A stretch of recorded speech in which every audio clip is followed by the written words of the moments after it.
Welcome to Human Risk, a podcast dedicated to the understanding of human behaviour as a risk. Here's your host, Christian Hunt. Hello and welcome back to the show. Now, as a podcaster, I'm very conscious that you are spoiled for choice when it comes to listening.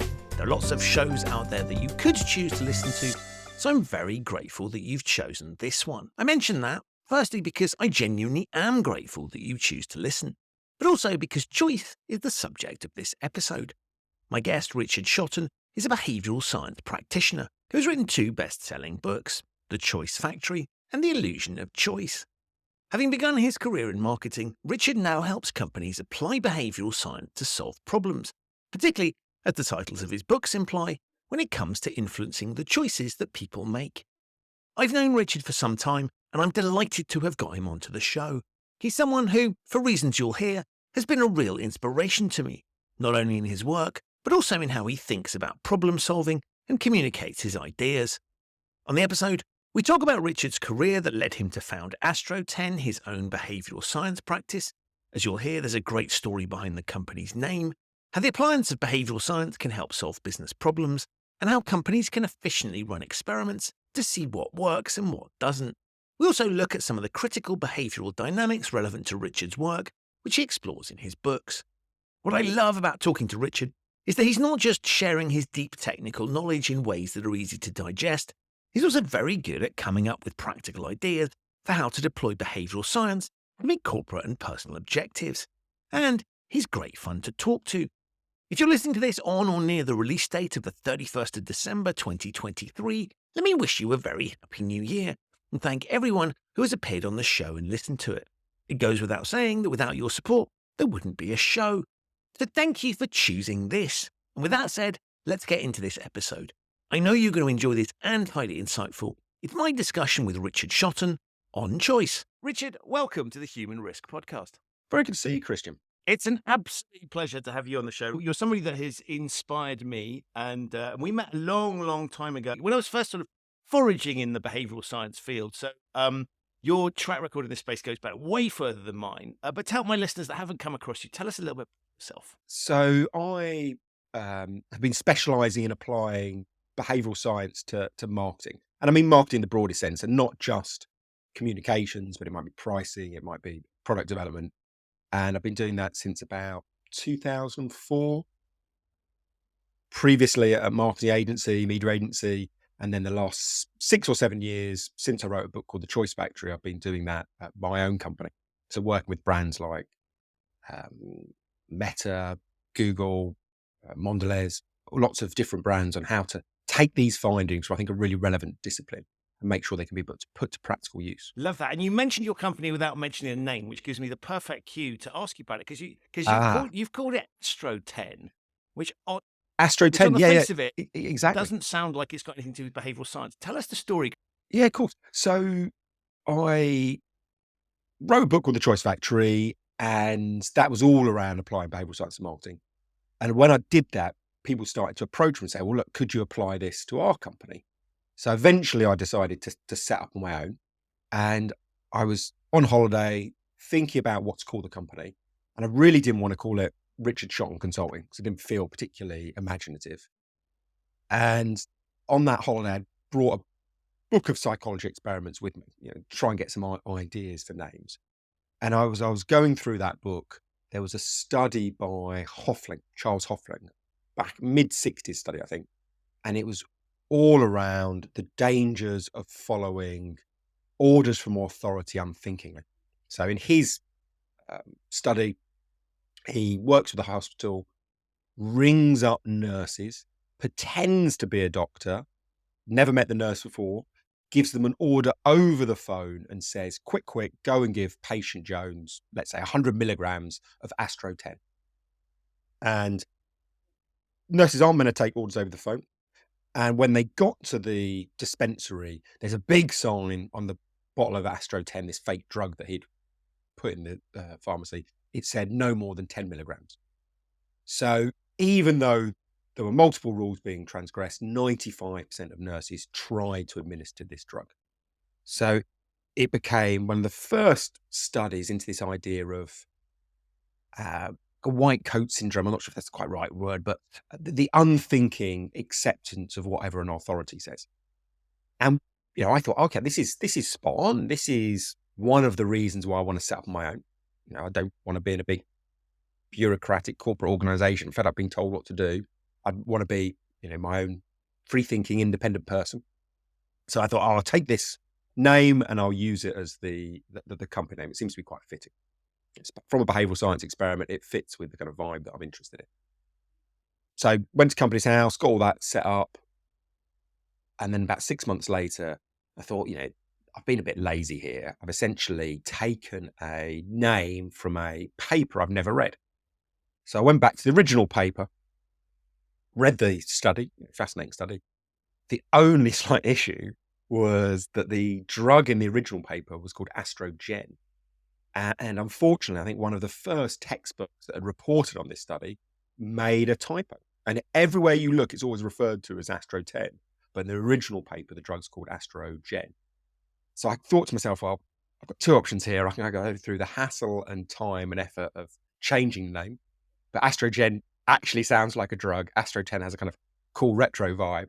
Or I can stick with this mistake, be quite open about it. And again, that seemed fitting because there's a wonderful set of psychology experiments about an idea called the stolen thunder effect. So the psychologist that ran these was a man called Kipling Williams, I think it was at the University of Toledo. And he showed that if you admit a weakness in your argument, a flaw in your argument, because you've been open about a problem, everything else you say becomes a bit more believable.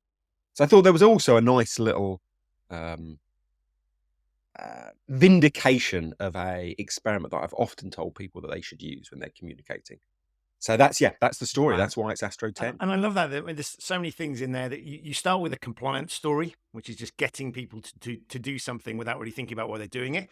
So that's kind of relevant, and interesting to this audience. And I also love that what you've pointed towards is the needs to go back to the research, because often these things get summarized, and we can think of lots of examples of things that get handed down of this is the principle, and if you just slavishly follow this. And I think what you've pointed towards brilliantly is in that story is the fact that we need to understand where this stuff has come from. And so if something has been done in a particular context, we need to go find out, well, what actually happened.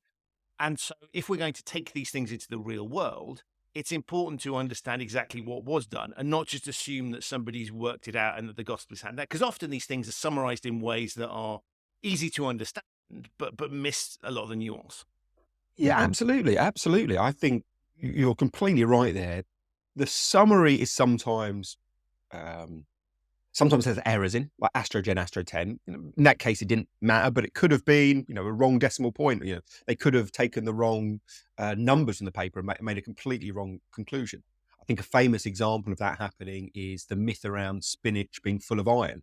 That went all the way through to popular culture and Popeye wolfing the stuff down. And supposedly it's just because someone misread a paper and got a decimal point in the wrong place. So it doesn't actually have a lot of iron, but like a kind of a zombie, that belief just keeps on going. So yeah, I think you're right. There's sometimes factual errors that don't get checked. And then because most people look at the reporting, they just live on forever. I think other times the bigger worry is the gist of the paper is misinterpreted, either purposely because it makes an argument a bit easier, or accidentally. And therefore, beliefs that don't have much validity can get really embedded in organizations. So absolutely, I hadn't actually thought about that, but the point of going back to the original data is a very important one. And I want to run the subject of your company, your website that I was such a fan of. I got in touch with your designer, Judith, who we should give credit to for designing. I love your website. The theme there is very much taking that Astroten into space. Talk a little bit about that, and I'd love you to tell the Zanussi story as well. Yeah, so there's a brilliant agency called Cell. Do some amazing design and advertising for companies like Timothy Taylor in the UK. I think is now the most popular car scale. And Vic, the creative director down there, came up with a brand identity for the company. So it's very much kind of retro 1950s space theme. Seemed to fit the whole Astroten vibe. And then Judith turned that into reality. So a brilliant pair. They also came up with a really nice line for the company. So it's the appliance of behavioural science. Now, if you're my age or older, so I'm 48, I think if probably in your 40s, you might remember a really famous set of TV commercials from Zanussi. And the strapline they always used was the appliance of science. So I love advertising history, the company's about advertising communications and marketing. So referencing an old classic ad seemed to work very well. Plus, it also taps into an idea called the Keats heuristic. So Keats heuristic, study from, I think, 1999, maybe 2000. And I might butcher the pronunciation, so apologies to the academics involved, but McGlone and Topic-Bash ran a study where they created fictitious proverbs. So it might be something like, what sobriety conceals, alcohol reveals. And people were asked to rate the truth of that. Other people were given basically the same proverb, what sobriety conceals, alcohol unmasks. So same basic meaning, but without a rhyme. And the group that saw the rhyming proverb rated the believability of that proverb significantly higher. Speculating here, but I think it was about of the order of 30%. Wow. So it's this idea that because rhyme is easier to process, people conflate that ease and simplicity with truthfulness. So it became known as the Keats heuristic. Interestingly, if you put people on the spot, and the psychologists did this with their participants, after people had rated the truthfulness of these proverbs, they were then asked whether it made any difference whether the proverb was rhyming or not. And of the entire group of participants, only one, I think, said that rhyme made an effect. So if you do a test and control experiment, you see that rhyme influences truthfulness. But if you ask people directly, they'll deny it flat out. So there's a lovely piece there around the danger of taking what people tell you is the reason for their behaviour. Can often be very misleading. And then I particularly like that study because I thought believability is obviously important when you're communicating, but actually it made me think all the rhymes from really old ads, coughs and sneezes, spread diseases back from I think it was flu in the US post World War One. So it's like 1918, 1919, I think that ad first went out. Don't be vague, ask for Haig. Once you pop, you can't stop. All this kind of 1920s to 1980s advertising used rhyme regularly, and it really sticks in your mind. So I reran the McGlone and Topic-Bash experiment, but rather than asking people whether they believed the proverbs, I asked people to return 8 hours later. So I gave them a list of proverbs to look through for about a minute or two, asked them to return 8 hours later and recall as many as they can. And people were twice as likely to remember the proverbs if they got the rhyming version versus people who got the non-rhyming version. So rhyme boosts believability and memorability. So I thought, well, for my company, surely I should be applying the principles that I'm telling other people to apply. Love that. And what I always think is amazing is there's a tremendous amount of thought that goes into what you're doing. So there's a, what I think is really interesting about the way you communicate, but also the work that you're doing is that in many cases, you're trying to solve a very simple problem, which typically is, how do we sell more of this product or service?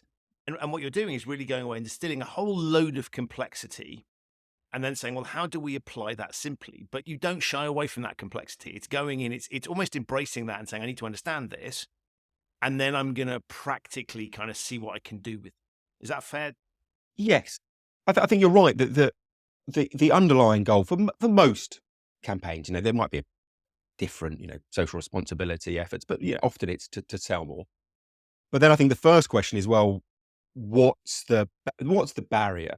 Is it trust? Is it difficulty of accessing the website? Is it standing out from the competitors? Is it price sensitivity? Once you discover, or the client directs you to what the barrier is, then suddenly there is a wealth of experimentation that's already being conducted that can help steer that brand to a more successful route.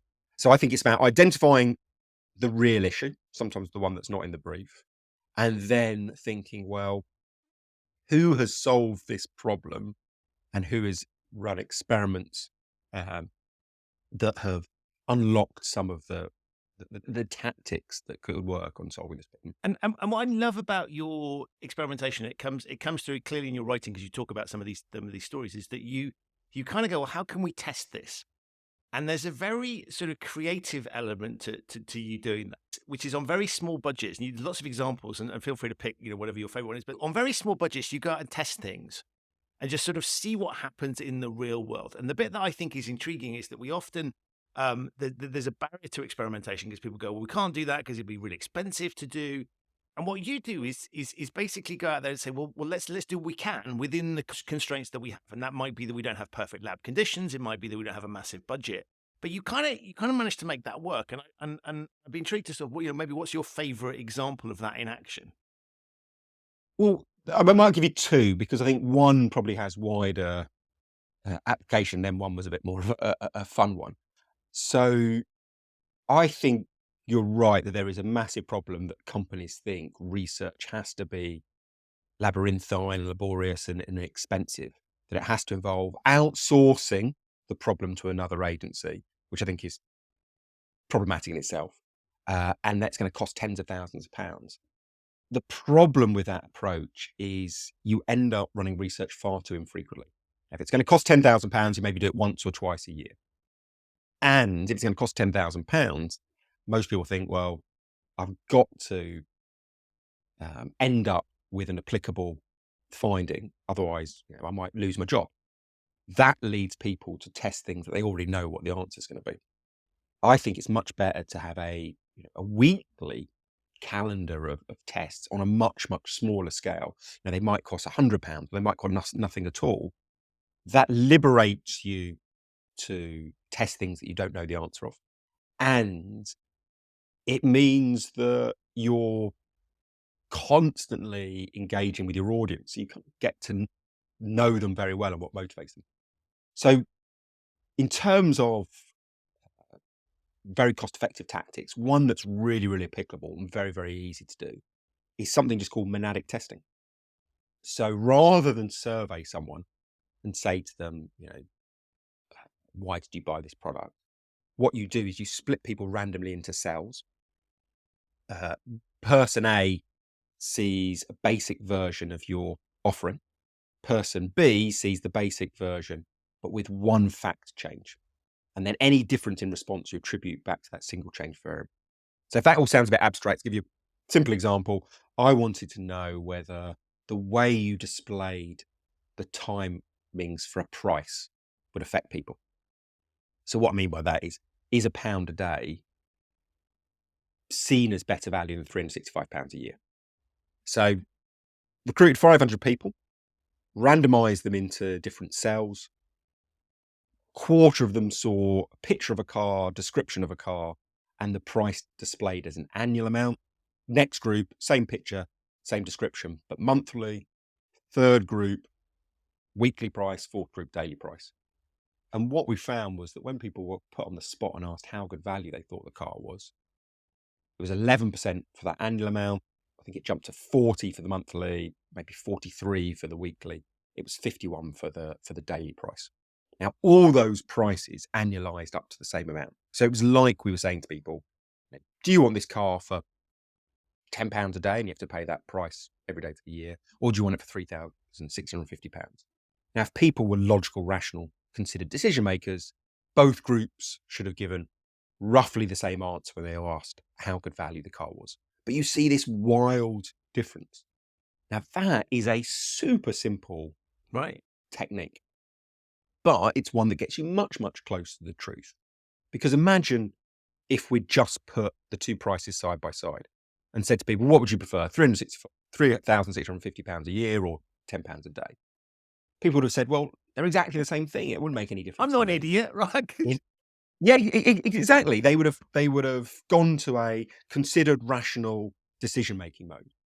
But of course, if you split people into cells, they think they are judging the price versus the quality of the car. They cannot possibly know that we are taking a bird's eye view as researchers and um, comparing the units of time that the price is displayed in. Now, that study, I remember we did it at an agency, had no budget at all. So we worked with a media owner who had a nationally represented panel and just said to them, look, we're not time sensitive about this. When you have a free minute on a survey, as in you buy units of time, when you've got a free section, can you add it on and then share the results with us? So it cost us nothing. If someone listening works for a big company, they will have surveys going on all the time. All you have to do is wait till there's some free space on the survey, drop these pre-prepared questions in, and suddenly you're learning a very valuable tactic that you can apply tomorrow on your pricing or whatever area and reap the benefits. I love that. And I really like this idea of just thinking, how do we turn it into business as usual? Because often it's kind of like, well, we'll use experimentation to solve a problem, and we'll do it when the problems become acute. So if something's gone wrong, it's not working the way we thought, well, we better go and investigate. But I love this idea of just kind of sticking it inside the DNA, because it seems to me that in many organizations, you've got R&D who are allowed to experiment all the time. But there's vast swathes of the rest of the organization that can only experiment when something has gone wrong, so you can justify the experimentation. And so what I like about the way you depict it is to say, actually, if we find ways where it isn't a big deal, in other words, if you learn nothing new, right, you just confirm what you already knew, it's not a problem, and you can just slide it into the everyday thing. One, it doesn't stand out as being a big sort of effort exercise. And you're not sticking up a big flag going, we're conducting an experiment X. But the second thing is it just goes into the natural flow of things. I think that's really healthy, particularly in the 21st century, where we are looking for creative solutions, alternative solutions, because we don't want to be doing it either the way we've always done it or the way other people do it. We want to find new things. So I love this idea of kind of embedding a research stroke experimentation DNA into an organization that isn't a big set piece exercise. Yeah. So I think the point you mentioned at the beginning is not waiting till the problem arises before then running research, because then suddenly we're under massive time pressure. But I think anyone who works in a company could sit down and think or for their department, I think here are 5 things that are going to be a problem in the next 12 months or 18 months. We might not be tackling these now. A boss might not have said this is the thing to do, but we could all identify problems that are coming down the line. So taking away that time pressure, I think, is absolutely crucial. And then the other one was having the flexibility just to ask a single question. Now, it doesn't have to be this huge report that 50 people have fed into. This was a single question on a survey. Very, very manageable, very easy to interpret the results. In this case, it cost us nothing, but if we'd had to go and buy that from a commercial provider, it would have cost us probably about £400. And because I was working at an agency at the time, the reason I picked price as a issue to test was we thought, look, this is something that loads of our clients will be interested in if we get the results. So it was finding something that had valuable to lots of different parties. Love that. And so you've given us a sense of how you operate. Talk us. I want to move on to the Choice Factory, your first book, which is really how I first got to know you and really stamped your mark as, the Shotton method was out there, as if I can put it in those terms. Tell us a bit about how did the book come about, and what was the impetus for writing it? Oh, so the book came about really from running some of the experiments that I've mentioned. So I was doing lots of experiments with a team. So I worked with some brilliant people like Jenny Riddell and Anna Kandasamy, who are helping run these experiments. And we were doing probably one every week or every 2 weeks, maybe. So we had this huge database of studies. And I can remember someone coming to me at work and say, oh, you remember that study you did for, I'll make up the brand, let's say it's Carling. We think it might be useful for another project we're working on. And I was like, oh, shit, I couldn't, my filing was awful. I couldn't find the data. So we had to rerun the approach. So I thought to myself, well, when we finish an experiment, rather than just keep it on my laptop or some, tattered bits of paper around my desk, if I write up the results as an article, firstly, when someone comes to my desk next time, I can just send them a link and it's going to save me loads of time. And secondly, we're telling people about these studies, it might generate some new business. So I started writing regularly about the experiments. And after a year or two, I thought, well, I've written so many of these studies, maybe I could just turn them into a book.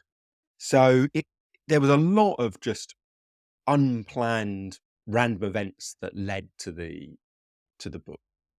I hadn't exactly planned to be running all these experiments, hadn't planned to write them up, and then hadn't particularly had a goal in mind to turn it into a book. And then once the whole book writing process started, I thought, well, actually, rather than just cut and paste loads of blogs into a book, if I'm going to do this, I might as well do it properly. And then essentially, I used a lot of those studies as the kind of base material, but started afresh, looking at all the research around the topics, and decided for the book to identify what I thought were the 25 most relevant behavioural biases for marketers. And then each chapter is a overview of the existing studies, then research that I've done to show that those studies are still relevant. And then the most important bit, most of the chapter is, well, now you know about this as a business owner or a communicator, what can you practically do differently to harness this idea? And what I thought was really interesting was you started with the sort of list of biases. And when I first saw the book, I thought, oh, here we go. This is going to be one of these ones where it's almost like cognitive bias bingo. And the kind of thing where people stop you and say, let me stop you there, Richard. That's an example of confirmation bias. And then they explain it in a very technical way. And you kind of think, well, that's not a helpful intervention to any discussion. All you're doing is name dropping biases. And what I thought was really interesting about what you did was you start from the premise of, let me explain to you what this is. And then it's that key bit for me is the final bit, which is, well, let's make this useful. And so you tell the stories about sort of things that are relevant about just the sort of background to the bias so that you can understand it. But we're taking ourselves away from the academic thing. And so it's almost a perfect reflection of, in many respects, what your work does, which is taking that, let's start with that academic thing, but let's make sure we finish on a very strong practical note. Yeah, absolutely. Well, I'm glad that came across, because the things that I wanted to do when I wrote the book were, firstly, move away from just the well-known biases. I felt marketers were overly focused on a handful of very well-known biases, often in the kind of behavioural economics area. But actually, there were studies like the pratfall effect or precision or concreteness that had a more long-standing set of roots in social psychology that weren't being used as much as they could. So I wanted to broaden out some of the biases that have been discussed. Secondly, one of the things I've really struggled with, and I think behavioural scientists are particularly guilty of this, is I got irritated when I saw people write about these biases in a very complex way. And the academics themselves do this. There's a lovely phrase: people have accused psychologists and behavioural scientists of having physics envy. So because people think they're not in a hard science, because academics think they're not in a proper rigorous hard science, they adopt all the accoutrements of physics or other such things. They use lots of unnecessary jargon. The papers drip with statistics. And I think that's a massive problem, because it means the information insight doesn't get disseminated as far as it can. So what I really tried to do with the book is communicate these problems in a simple way. And I think that was definitely an aim. And then the third thing that you mentioned was, again, I felt before I wrote the book, there had been too much emphasis on describing the biases or experiments and not enough on their practical application. So the majority of every chapter is, look, now you know about this, what do you do differently? How do you change the language you use? How do you change the moments you intervene with your target audience? How do you change the pricing of your brand? Absolutely bring it back to those practical challenges. And talk us through the title, The Choice Factory, because I thought it was very clever. Do you know what? I think that, remembering back, I think that was a very last minute add-on. So I think we tried quite a few different titles.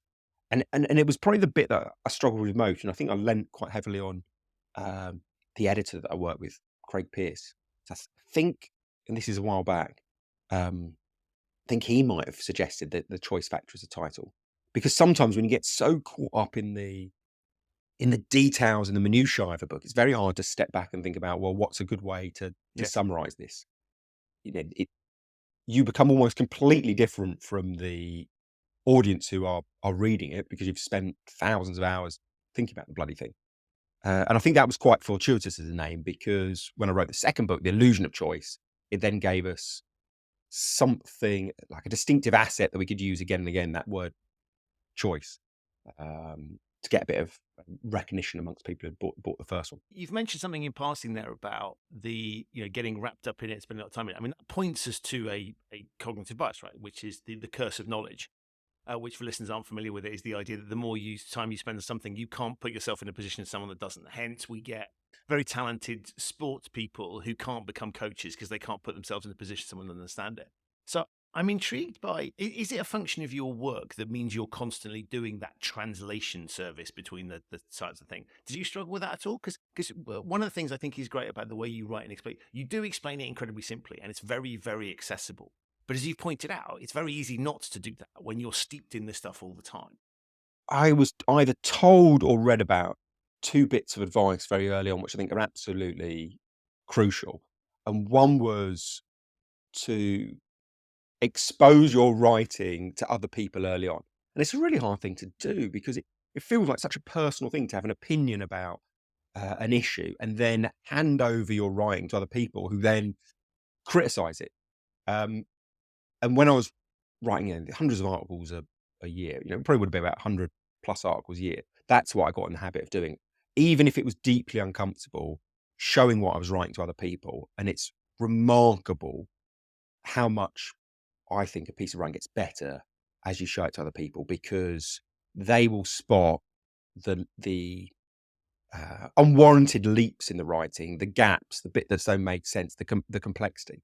So I think knowing about the curse of knowledge and knowing it's very hard to avoid, the best way to deal with it is always to show other people what you're writing. Go through waves of that. Who do you admire? Who maybe isn't an expert in your field but is intelligent and articulate, whose advice you would take? Find that person, show them your work, and once you've got that person, treat them with reverence, because they're super useful. So that was one thing I always did. And the second thing, which I think's related, was, this might be either Stephen King or Stephen Pink a bit of advice. Both have written very good books on writing. And that was to read whatever you're writing out aloud. Because when you're reading something aloud, if you stumble over a bit, then you've got a problem. Go back and rework it, rewrite it. Which is interesting, because that plays into that sort of cognitive fluency that you were talking about before with rhymes, and is therefore, again, entirely on brand.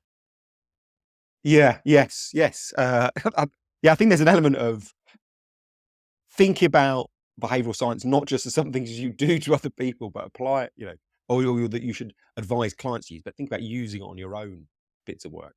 So, a lot of studies around chunking, this idea that if you split up information into smaller categorized elements, it becomes easier to remember. There's some lovely stuff from Qui on this. And that's part of the process. It wasn't one grand theory about behavioral science that I was putting in a book. It was split into 25 manageable chapters. That's the principle of chunking. So you're absolutely right. Applying the same advice that you would give to clients to yourself is I think is a good man. It's also interesting if your entire business proposition is, I'm going to help you to communicate something, get a message across, then an inability to do that yourself would clearly, it's almost as if your product is your the book. Reading the book gives you a sense of what you'll get working with you, and so. Well, that's a very good point. I mean, then it's not just the book as well. It's not just the actual physical book. It's also promoting it. Like, if I'm going to give people advice on selling things and I can't manage to sell my own book, then you're absolutely right. That should set off alarm bells. So I found the whole marketing of the book absolutely fascinating as well. Yeah, it's having experienced it myself, it's absolutely a strange piece. But you obviously did really, really well, and we know that because you've got awards and sales figures and everything else I mentioned, and acclaims all over the place. So they allowed you back for the Alan Partridge equivalent, the second series. You were permitted the second. But how did that one come about? Was it just unfinished business on your part? Was there a clamour? I mean, it's clearly done very, very well. So people are not going to be averse to reading more of a similar sort of thing. But what prompted you to do it again? Because I could see a world where you go, I'm never going through that process Because it's hard work writing a book, right? Even if you've done the groundwork before, it's not a sort of like 5-minute exercise to pull stuff together. No. I mean, then this was a bit fortuitous. I hadn't really thought this one through, but the fact that I did split things into self-contained chapters made it much easier. I mean, I found the chapters are probably about 2,000 words each, maybe 3,000 in the second book. By the time I'd researched a bias, written it, rewritten it, by the end of the chapter, I was utterly bored of that bias and desperate to get into the next one. But it felt like a fresh start every time. So I did make it easy for myself by having these standalone self-contained chapters. So it wasn't as painful as experience it could have been. The second book, well, really, I felt it was almost exactly 5 years later that it came out, and I'd run 5 years more of experiments. I'd discovered additional, very useful biases that I thought could be applicable. So I felt there was plenty of opportunity or plenty of valuable material for a second book. So that second book came out March, February, maybe 2023. And that was The Illusion of Choice, where I looked at 16 and a half behavioural biases that I thought were very relevant to marketers. And my suggestion to you before we started recording is that we don't reveal what that half is, so people have to buy the book to find out, because I'm guessing that's a question you were asked quite frequently as well. But did these come to you naturally? Was it obvious to choose them, or were you spoiled for choice? How did you go about picking the ones that you picked for this one? So there's an awful lot of behavioural science experiments, but I think firstly I wanted them to be themes. So each chapter will be a theme. It might be like concreteness or distinctiveness or the pratfall effect. So I wanted biases where there were multiple experiments that could bring out the nuances. And I think there's a value in having biases mainly where there are lots of studies in that area, so they've been replicated. Because there is a danger that if you have a one-off study, it ends up being a statistical quirk and other findings don't replicate it. So where possible, I try to look at areas in that ilk. There's also, I think, I tried to pick biases which I thought had a practical application. And there are many studies which are interesting quirks of human nature, and if you're a philosopher or just general interest in humanity, you could spend years looking at them. But I wanted to focus in on the experiments that had a commercial application. What could you do differently now you knew about this? So that really did start leading me down to this, in total across 2 books, this subset of about 40 biases. I think that really is the kind of key group for marketing. And if I looked at famous cognitive bias codex that people have seen and has been widely critiqued and ridiculed, and yet is also quite helpful illustration that there's lots of these things out there. So you've got quite a few to go if you wanted to continue the list. But are you done with these, or are there more to come? I think the problem is if you kind of expanded ever more, it would either be into areas where the basis is dubious, or they're perfectly accurate insights, but they don't have a marketing application. So I probably still will write more books, but I think we would take the next one, which will have, I think, a different angle. I don't think I'll do another book in this style. I think I'll write another book about behavioural science, but I'll have to take quite a different angle. Maybe picking a kind of subject like trust or something, or pricing or whatever, and then going really deep into, well, how do you apply behavioural science to solve these particular challenges? Wow, can't wait for that. You're thinking more work, but I mean, one of the things I think is interesting is that to a certain extent nowadays we've all become, not saying we've all become marketers, but we all need to market ourselves, and we can think about that doing what you and I do in a sort of freelance world, your self-employed world. But even if you're working for a company and you're doing something that's nothing to do with marketing, there is a need on some level to market yourself, to market your function. And so as I look at some of the things you're talking about, we are often deploying as in many cases, we're deploying things without really thinking about what we're doing. But it really strikes me that in the 21st century, that having an understanding of marketing, well, one, it can protect you as a consumer. Just understanding how are they trying to sell this thing and therefore make myself less susceptible. So there's that side of it. But there's also just personal marketing. We can see it from social media as a good example, where there's a requirement. So I think a lot of the things that you're talking about play out much more than just companies trying to sell services or products or communicate something. This is something that we all, on some level, need to understand, even if we don't think about what we're doing as marketing. Yeah. Yeah, completely agree. And maybe the language of marketing puts people off or it makes people think it's not relevant. But if you say communicating or persuading, well, I think everyone would recognise that they have to do that in their job. They've got to persuade their colleagues to adopt an idea. That's something that we do, every single day. And one of the key findings from behavioural science is that the biases and insights that are often researched on consumers or members of the public, they tend to be just as effective or they tend to be influential on professionals as well. So there's a famous example of social proof. This idea that if you emphasize your popularity or how popular an idea is, it will become more appealing and people are more likely to adopt it. That is something that commercial marketers use all the time. Britain's favourite lager, 10 million units sold a week. That's social proof in action. But it applies to professionals as well when they're making professional decisions. So there's a study from either 2018 or 2019 by the Australian government.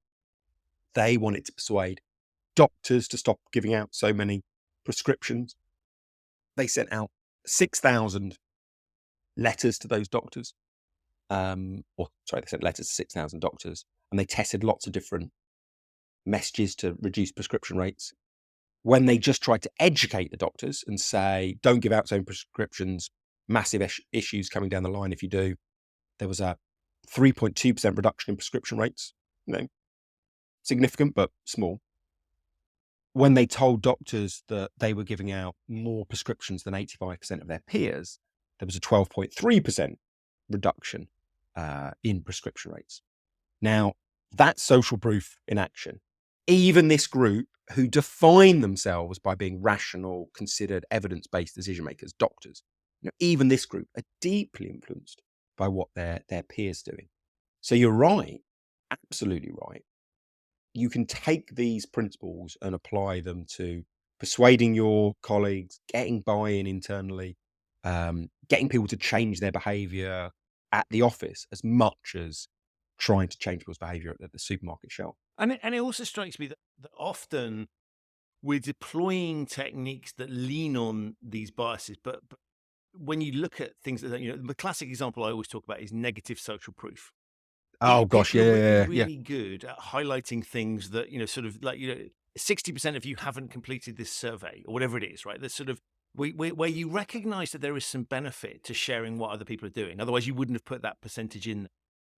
And yet you get it completely wrong. And so it seems to me, as I was reading through your books, I'm always sitting in this sort of thing thinking, if we could just get people to stop deploying, stop doing things that played on this negatively, that would be progress, let alone some of the things that's positive. And I'm always struck by and I always get it wrong. It's either Thaler or Sunstein, and I won't pick which one unless you probably know. We talks about the fact that there's no such thing as a neutral choice architecture. In other words, we are pressing buttons whether we set out to do so or not. And therefore, I think it's what you're pointing towards is if we can press the right buttons to get on this, that makes us better. But even if we could just stop pressing the wrong ones, that would be a phenomenal. We'd be a hell of a lot better at doing whatever it is we're trying to do. If we just manage to eliminate those bad habits. Absolutely. I mean, whatever challenge people have, other people are going to have faced that challenge in a related context. And like it is, a psychologist has probably run a test giving you a steer on what the best thing to do is. So as you say, negative social proof, this idea of if you emphasize an unwanted behavior as commonplace, it will become more common still, has been experimented on by Robert Cialdini at the Arizona State University. Now, he showed with some experimentation at the Arizona Petrified Wood National Park, that if you put up signs saying, don't steal the petrified wood, it's wrong, they could reduce theft rates. But if you put up signs that emphasize lots of other visitors were stealing, 12 tons of wood are being stolen every year and it's ruining the look of the park, don't steal, it's wrong, that actually made the situation worse. I think there was a tripling of theft rates when they emphasized the commonness of the misbehavior. And Cialdini's argument is, look, if you go out and tell people that everyone else is doing this, you remove a sense of transgression, and the very thing that you're trying to stop becomes more prevalent. So you're right. If it's compliance in a company, if people just learn from that study on negative social proof, I think they could improve their communications hugely. Don't emphasize the scale of the unwanted behavior. Communicate the worst behaviors discreetly and tell them how they are underperforming versus their peers, like that doctor study. Or when you're doing broadcast messages across the company, make sure you're emphasizing the growth or scale of the behavior you do want. And it's a really small tweak to the messaging, but it can have a huge impact. And one of the criticisms that's leveled at behavioral science and marketing in general is that it's manipulative. And I wanted to, I mean, I clearly I don't think it is, right? Because I'm steeped in it. Well, sorry, it can be, but I'm intrigued as to your thoughts. Is that something that anybody has leveled at the book? So it's a very common critique. I think you're absolutely right there. That people do often talk about it being manipulative. But I think there's two issues here. The first is you can't communicate in a neutral way. Like you said, if you're trying to stop people, say, not putting in their timesheets in time, any attempt to communicate with them is going to be a selection of information that you're going to put in front of them to try and persuade them. So, any attempt to behavior change is manipulative, but we all have to do it as a company. We all have to do it to operate. Behavioral science is no different. All it is a more effective way of changing people's behavior. So, I think often we shouldn't be critiquing behavioral science. It's just a neutral tool for getting to achieving your ends. Where we should be having the ethical debate is, what are you trying to use this tool to do? Because if you are trying to persuade people, and you've got to be honest with the statistics and numbers and information you use, but behavioral science doesn't get you out of that. If you're trying to persuade people to fill their timesheets in promptly, well, I don't think anyone would have a problem with supposed manipulation. If you're trying to pressure someone to buy something that is inappropriate, well, that's the ethical issue. It's how, to what end you're trying to use these techniques that determines whether they're ethical or not. And the analogy I sometimes use is rhetoric.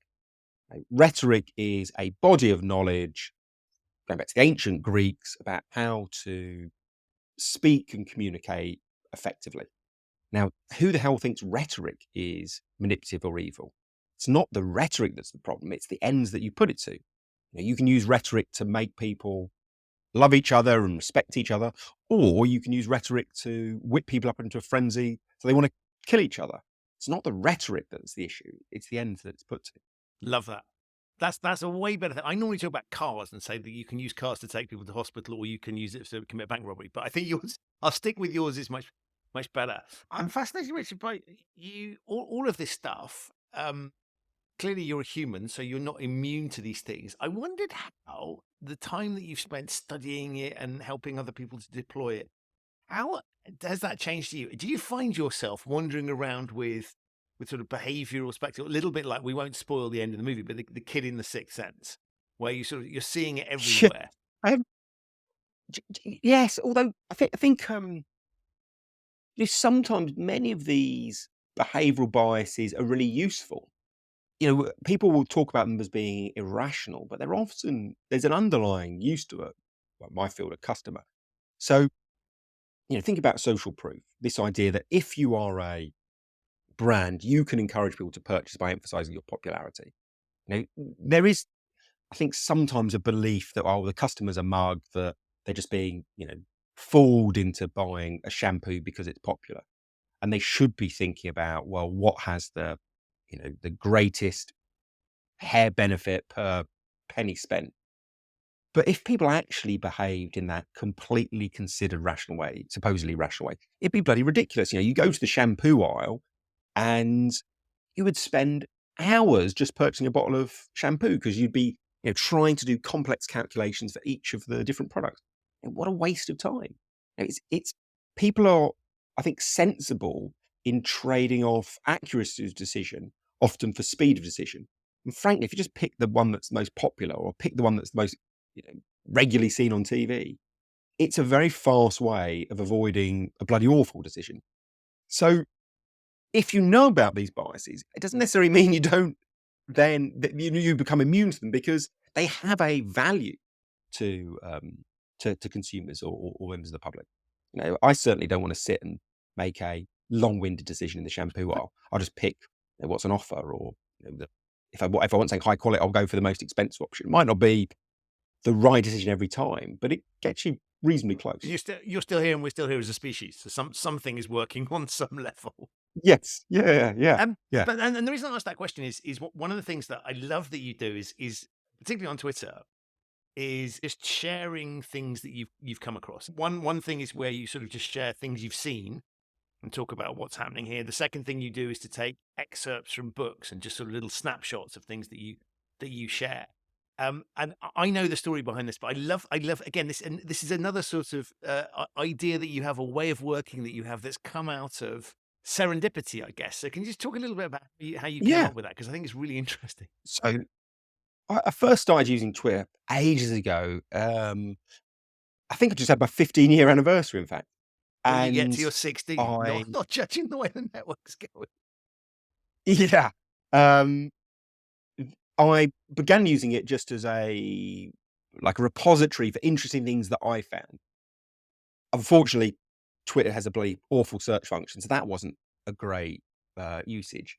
And I began just putting links. Oh, I've read this brilliant article on social proof or anchoring or sunk costs, and I'd put an article online, and then half was if people were interested, might be quite useful for them, but half was so I could go back and re-look at it when the time came around. And virtually I had about 26 followers or something. It was no one was reading this stuff. And then for some reason, I think I was reading a book and I wasn't able to find a link. So normally, if I'd read a book, I'd try and find an article that summarized the point. Couldn't do that. So I just took a photo of the page and cut and paste it into the tweet. When I did that, there was a noticeable increase in engagement levels. And I began to realize, one of the fundamentals of behavioral science is make it easy that small bits of friction have a disproportionate effect. If you post links to articles, and this was back in 2008, 2009, people just didn't want to click on them because they didn't know what they were going to get, and they were worried it was going to take a couple of seconds effort and they were going to find out it was crap. But if you posted a snippet of a book, they could read that without ever having to leave the page, ever having to click on anything, ever have to make even this tiny bit of effort. And that suddenly led to much, much greater levels of interest. And it didn't take long to go from hardly any followers to, I think it's 30,000 on Twitter, 270,000 on LinkedIn. And I think it was from simply changing the level of effort that I was going to require of the reader. And I love it as well because it's the book thing's incredibly authentic in the sense of that here you've got there's almost the backstory of that. One can imagine is, well, Richard's reading through a book and he's seen something interesting, so he's going to take a picture of it. And the bit that I really love is you take that, well, let's keep it really simple, to an extremity where you will hand write. If a sentence runs over 2 pages, you will hand write the rest of it in the book. And I was just like, that's really old school, really simple, but I loved it because it's a beautiful combination of sort of low tech and very high tech. But again, you're following your principle of keep it in one place, right? You don't want to have 2 pictures, and you don't have to go through so there's reducing cognitive effort on the part of your readers, but you also don't want to have to go through the effort of doing that yourself, taking pictures and put it together. Here's a quick, simple, old school solution. It's very human. Yeah, and also maybe less so now, but at the time it was quite distinctive. And I think one of the interesting things, if people did want to build up a Twitter or LinkedIn followers, is to think, well, what's everyone else doing? And then what are the areas that they're missing? And I can remember being slightly frustrated with Twitter. There just seemed to be loads of unbalanced opinions being thrown out there. And I felt there was a role for a bit more of just, a dissemination of information from the field. And, so there was a different content I was putting out, and also simply pictures stood out more than text when people were going to see them in the feed. So back in that kind of 2008, 2009 era, it was a distinctive way of using a medium. And frankly, even if it wasn't how it was meant to be used, that distinctiveness led to noticeability and therefore higher level of engagement, and that becomes self. But I also love the idea of it's not how it's meant to be used. Well, who's to determine? And so Yeah, I remember someone saying to me, "Look, you're not meant to use it in this way. It's not meant to be books from 1970. You're meant to say what you're doing and thinking at the moment." And it was this strange thing of people who are, I think, at the kind of tech cutting edge, which I'm definitely not, often wrap themselves in a kind of a rigmarole and a set of rules that pigeonhole them to use the thing in a certain way. Right, but it's brilliant, and it's also very human, which is kind of like, we've seen lots of products launched that ought to succeed from a theoretical perspective. People ought to want this, but they don't for some reason until something else happens, or it's created for purpose A and people use it for purpose B, and that's what makes it successful. So again, I love the fact that what you're pointing back towards is the core skill set that you have, which is sort of an understanding of what makes people tick. And so you're playing with that in your marketing. So again, I think very authentic, but I just love this idea of kind of almost it. I look at it and think the more it irritates people. Well, you shouldn't be doing it that way. The more it's worth trying, I think. Now, not I don't want to cause offense to people. I'm not saying we push those boundaries, but I think this idea of sort of what makes sense, I think, is always worth testing. Yeah, and what the element I really liked from what you said there was around that testing point of I'd be massively exaggerating if I kind of said, I did all these things and I thought about them for ages and I knew they were going to work from this deep insight into human nature. And I had a hunch, but I tried loads of different things. People are complex. The world is noisy and random.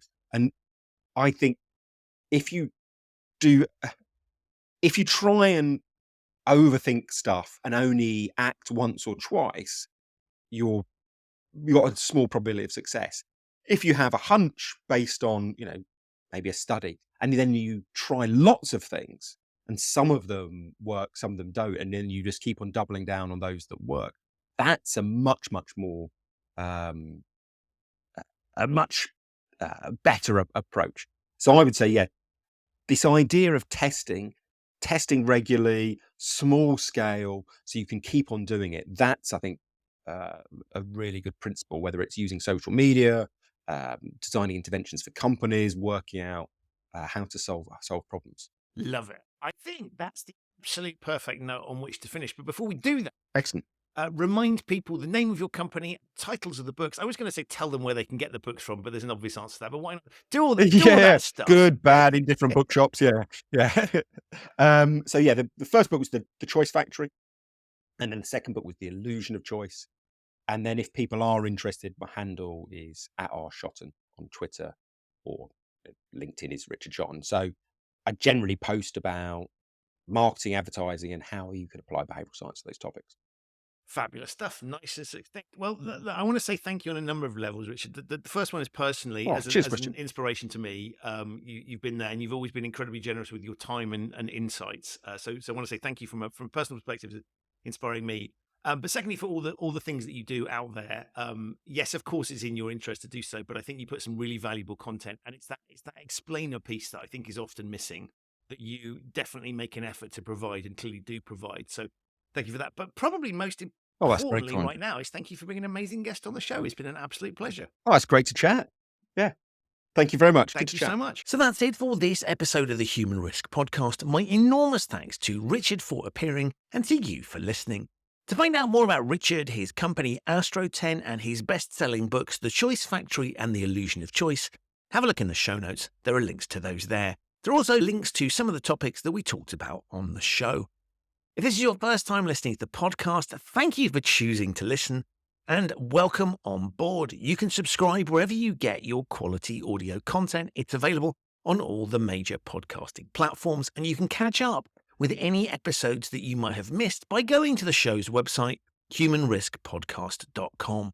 If you've been listening to the show for a while and have yet to leave a review and rating for it, on whichever platform you're listening to, please go ahead and do that. It really, really does help. I'll be back very soon with another episode of this show. But in the meantime, stay safe. Thank you so much for exercising your choice to listen to this show. And above all, take care, and I'll see you soon.